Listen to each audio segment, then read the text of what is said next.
Hey everyone, Richard Robbins here. Well, the numbers are in for the greater Vancouver area, so I want to share them with you. And I want to be honest, I've got some good news and I've got some not so good news. But let's focus on the numbers. Let me talk about what's going on. I want to give you a couple ideas on how you can take advantage of the market actually. And I've got 3 slides. And the third slide that I'm going to show you is a slide that I'm going to suggest you should maybe create for yourself that you can use when you're on a listing presentation or working with buyers. So let's do this. Let's look at our October 2017 opposed to October of 2018. Your sales are down by 35%. We only did 1,966 sales in October of this year, and our listings are up by 42%. Now, if your sales are down by 35%, your listings are up by 42%, what's happening to months of inventory? Obviously, they're going up. Last year, we had 3 months of inventory. This year, we have 6.6. This is a big deal. This is where we're moving into sort of a full-fledged buyer's market, if you will. But let's compare this, September of 18 to October of 18. We got some really good news for you here. Your sales, month over month, okay, in the fall, are up by 23%, and your listings are down by 1%, but almost the same basically. Now, if our sales are up, our inventory is roughly the same, what's happening to months of inventory? Obviously, it's dropping. We were 8.2 months of inventory in September, and we're only 6.6 months of inventory actually in October of this year. So that is very positive right there. We're starting to move the right way. But let's have a look at this.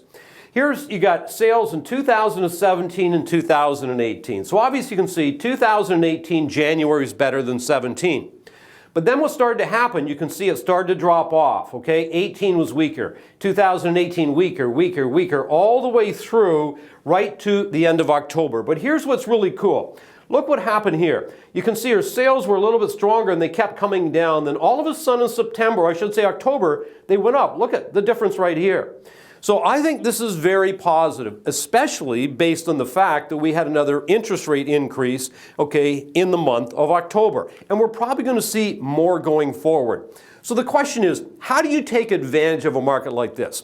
Well, let's think about this. What are the opportunities? First of all, you got vacancy tax. So how many people in the area that you work might consider selling their property because maybe it was a vacation property and they don't actually live in British Columbia? You need to be getting a hold of all these people because many of them might say, I'm not going to keep the property with vacancy tax, I need to sell. There's an opportunity right there, whether you send them a letter, whether you make a phone call to them.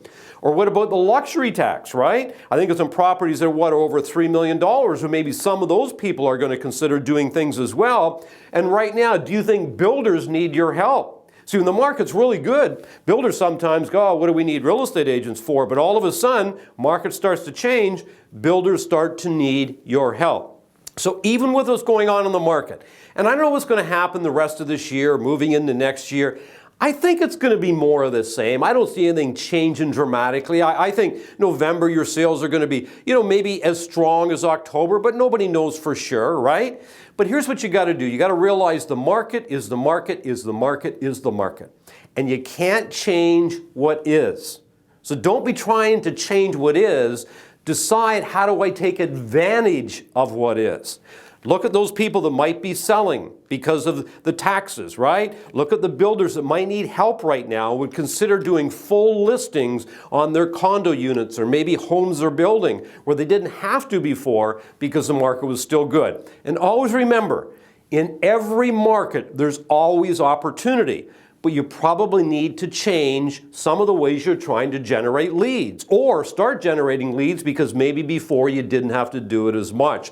So you got to up your game. You got to start to do the real work, right? But at the end of the day, you got to remember that we still had, look at all the people that still sold, 1,966 homes still sold, which by the way, if you multiply that by 2, because there's 2 ends, that's almost 4,000 ends took place. Your job is to go out and find some of those 4,000 ends. Anyway, I hope this was helpful. Maybe consider creating something like this. And at the end of the day, remember everybody, it's a beautiful life.